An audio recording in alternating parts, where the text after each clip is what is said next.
Hello, and thank you for joining us for our next episode in our Inspiring Women series. I'm Celine Gordon, and today we're thrilled to be speaking with Judy Crocker. Judy is the CEO of Make You Known Marketing. So thank you for being here with us today, Judy. Thank you, Celine. I really do appreciate you including me in your series. Oh, well, we're thrilled to have you. So let's start off by you sharing a little bit about your current role and a little bit about your career journey. Well, my career journey is kind of interesting. I own a locally owned marketing and advertising firm here on the Cape. I do work over the bridges too, but primarily here on the Cape. It's designed for small to medium-sized business owners who find themselves saying all the time, oh, I wish I had gotten to that marketing, whatever.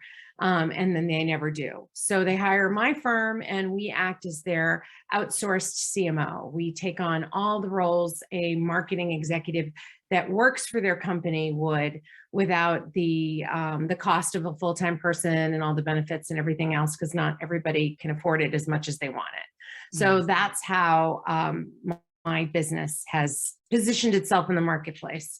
I started my career thinking I was going to be on the TV as a news broadcaster, and did my internship at Channel 5. But I went to the wrong school really to do television. I went to Bentley because I was very interested in business and I was going to be a tax attorney, and got into accounting and said this is not for me. I can do debits and credits, but I don't want to do it for the rest of my life. So I morphed into business communications and management, and I graduated. And I graduated in a time where we were in a recession and there weren't a lot of jobs. And I found a job at a Cape Cod radio station, locally owned at the time, working and met my husband there. As a matter of fact, he was the news director. He might have gotten his first date as telling me that I might be good for the news department. And I, of course, wanted to be on the air. So I thought that was fantastic. But that the wedding ring occurred, but not the news department. But I was in sales there, and I continued a sales career both in Boston and here on the Cape in radio sales for since 1991. So till 2019. So however many years that is, for a long time. Yeah. And I went to WRKO in Boston for 2 years, worked there and gained a lot of knowledge, and then came back to this marketplace. My husband was working at a local group. They asked me to come back as their sales manager. That local group was a standalone. It was just Ocean 104. It was 103.9. Long story, but it was Ocean. Then that was purchased by the people who own QRC. They added a couple more stations, a digital department. I worked my way through the sales department, local sales manager, director of sales, and had a midlife crisis, stepped out of the business entirely to go work full-time in politics a couple of times. Neither one of my candidates were successful. So I found myself trying to figure out what I was going to do with the rest of my life. And the last candidate I worked for said, why are you not doing your own thing? You're so good at what you do with marketing. And I'm like, I've always wanted to, but I never thought I could do it. And he kept me on board with his foundation for a period of time so that he could give me a little stable income and let me grow my business. And I was fortunate. I launched my business in 2019 and things were going great.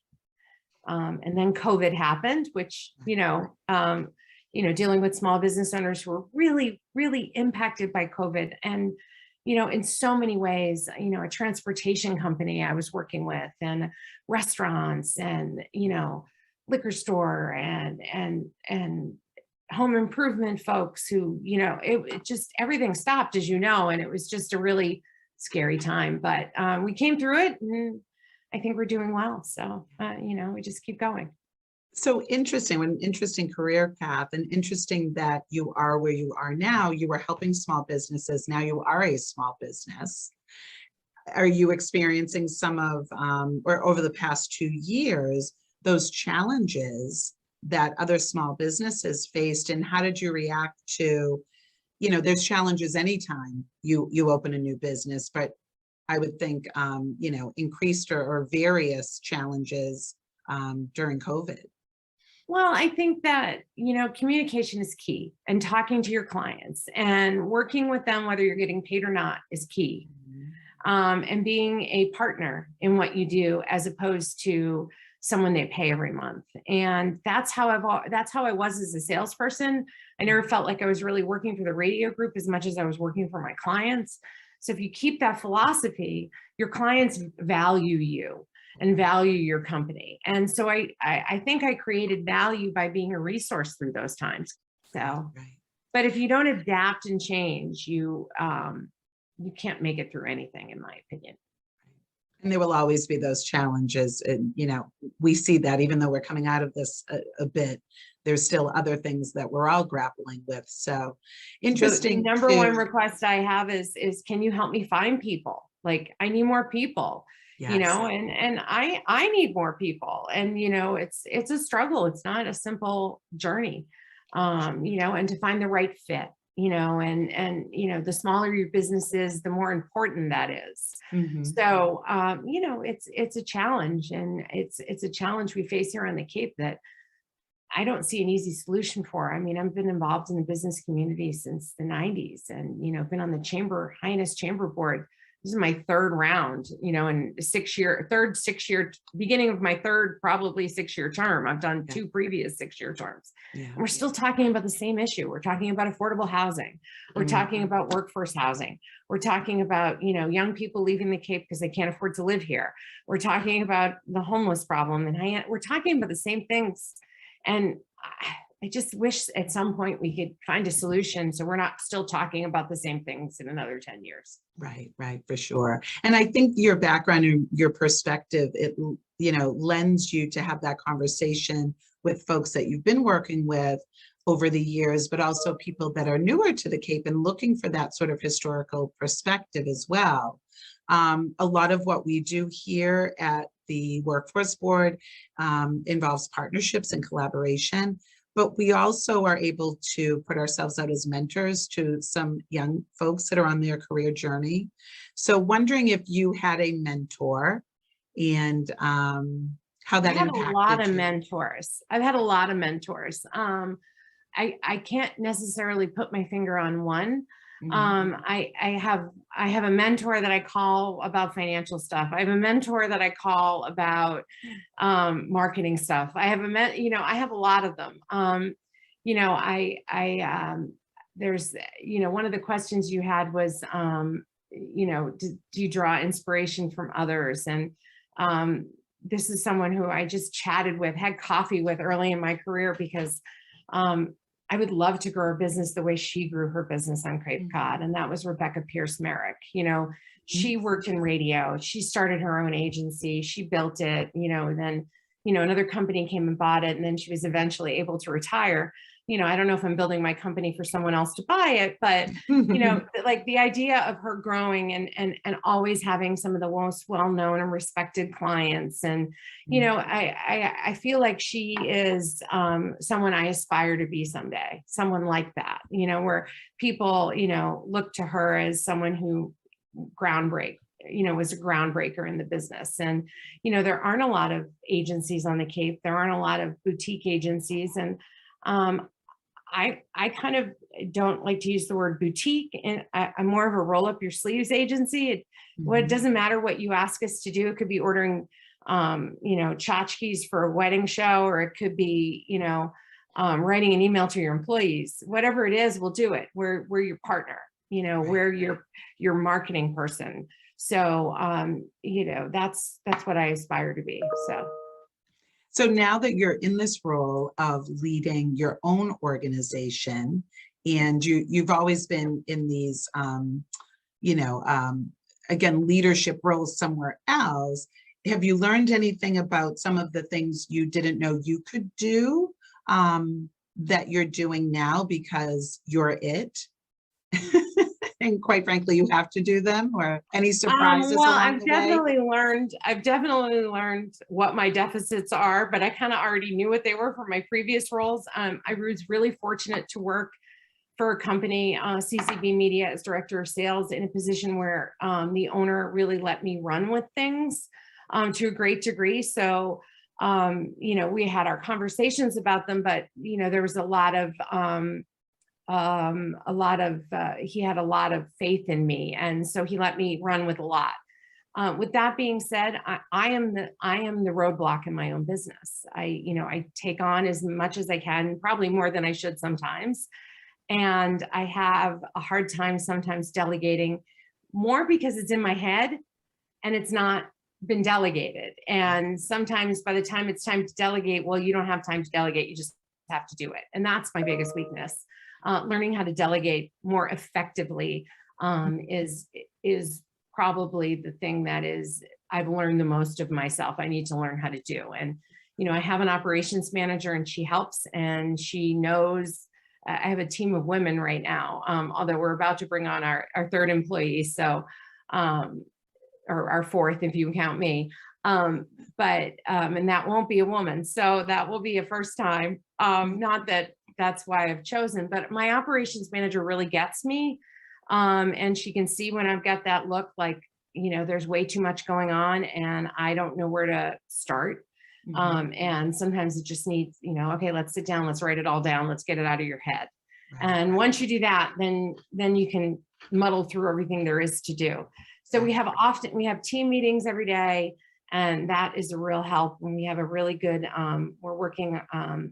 we have a project management software that we're working on to expand so that it has more intuitive steps. Interesting. So now that you've taken this leap,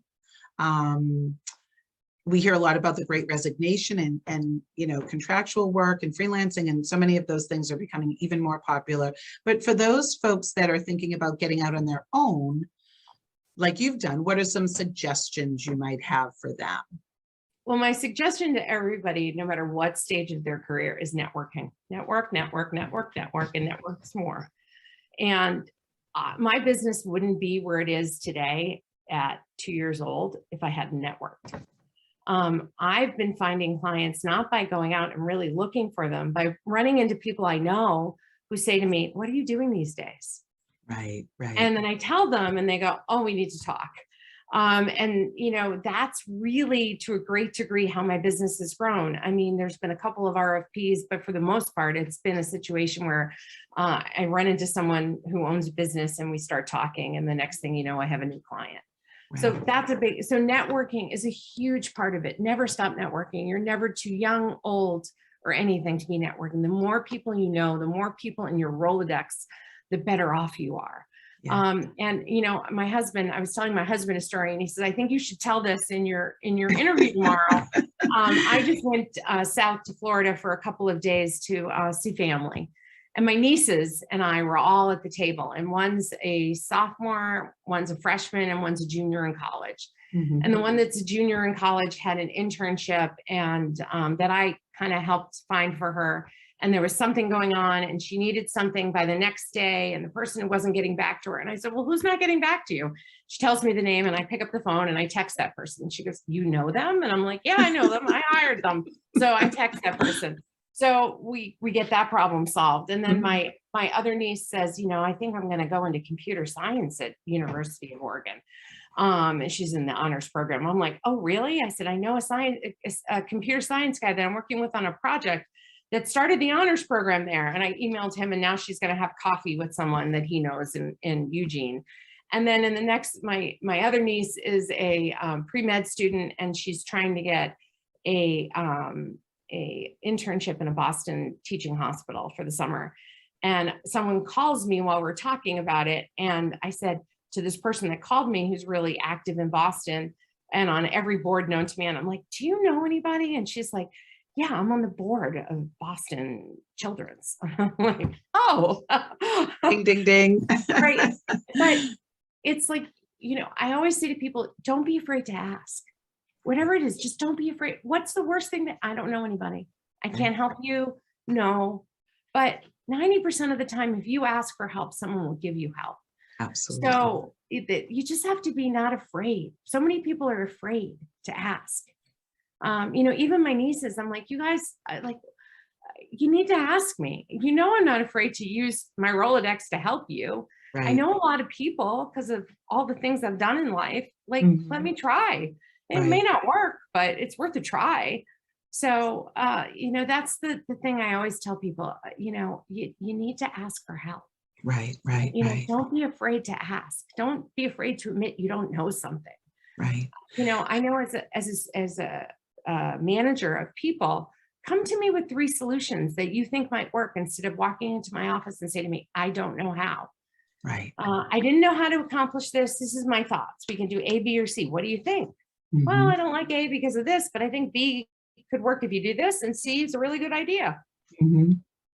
And suddenly you've thought through the process yourself, and you've come up with solutions yourself, and someone's reinforced your solutions, and now suddenly you don't need to ask every time. Right. 'Cause And you're being trusting your own proactive. judgment.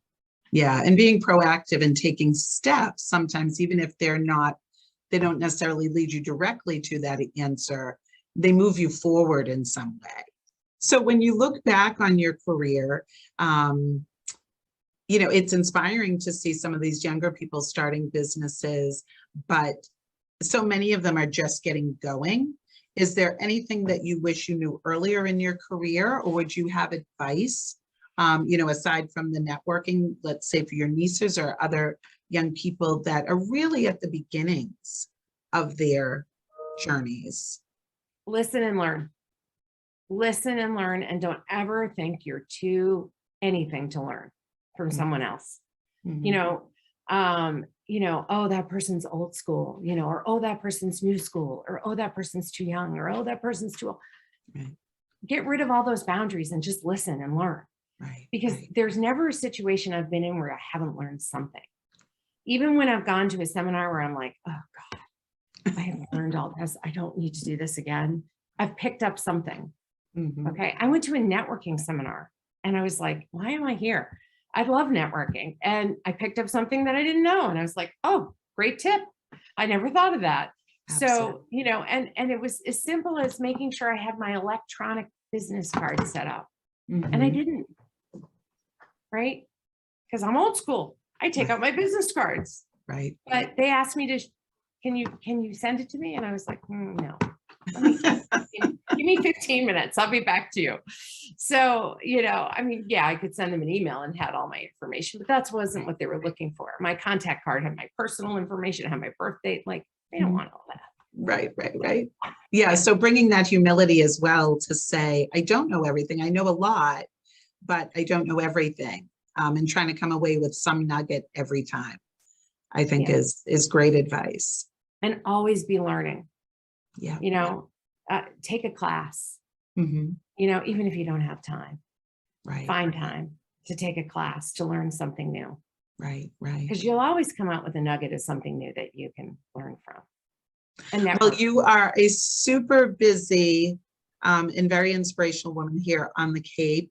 How Thank do you. you manage the work-life balance? How do you bring I bought a puppy oh so that because I takes don't up have one. 90% of your time then. Uh, I'm not really good at it. I don't manage it well. In fact, like I said, I just came back from Florida and I was staying with my first cousin who also has his own business. And it just so happened, it was weird. I was going to work from there on Monday and fly home on Tuesday. And I had a Zoom scheduled at 5, at 6, and at 7:30 at night. And I already had it scheduled. So I did the Zooms at his house and out by the pool, but at his house nonetheless. And he goes, how do you keep up the pace that you keep? And I'm like, don't know. I just do. I like to be busy. I strive to be busy. My husband is also very busy. We don't have any children, so it makes that easier, but it does make it harder to shut it off because it's Right. really easy to just keep going. And one of the things, I'm not kidding, I did was during COVID, last year I got my first dog. And yes, she is a challenge right now because she's at that 11-month stage where she doesn't like it when mommy's on a Zoom and she's pawing and barking like, play with me. I don't want you to talk to other people. I want you to play with me. So I have to, make time for her. And that's good because it gets me out of my chair and it gets me moving and all those things. So right. We can learn a lot from our pets, our dogs for sure. So, yeah. well, she's a character. what is her name? Her name is Crusher Crocker, and she has her own Instagram account. Well, come on, I'm in marketing. I had to. Exactly. I love it. Yeah, All right, she well- is Crusher, Heart Crusher. She's Crusher Crocker. I My love husband it. got to pick the name, so if I had to do Perfect. it again, I'd name her Miss Wiggles because the bottom's always going. Yeah. Well, we will let you get back to Crusher. Thank you. It was terrific chatting with you today. Best of luck on, all your continued success, and thanks for all you and your family do for the Cape. So Thank appreciate you. it. Thank you, Celine. It was a joy. Have a Thanks, nice day. You Bye-bye. too.